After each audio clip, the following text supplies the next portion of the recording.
$1 or something. But I already got another collar, so I only bought 2 of them. But later down the line, I'm gonna go ahead and buy another collar.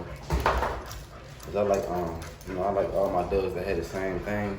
I don't really like it looking like a mismatch thing. Like, oh, this person got the cool collar, then they got that collar, and they got the dollar store collar. You know what I'm saying? I like all of them that had the same type of collar. So, you know, like I said, $3, you can get you a nice little shebang. It was the other previous collar, little walk things right here, but they broke. I got these from Timo. Cheap ass shit for real. Shit broke, so now I just use these to tie them up to the gate and just wash them. I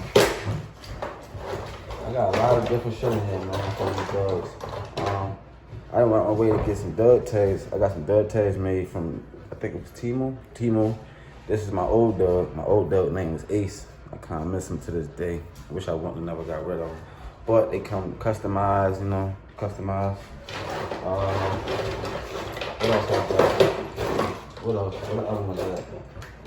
I got this one. This one say Chloe. On the back it say Chloe. It's a purple one. You know. What the other one?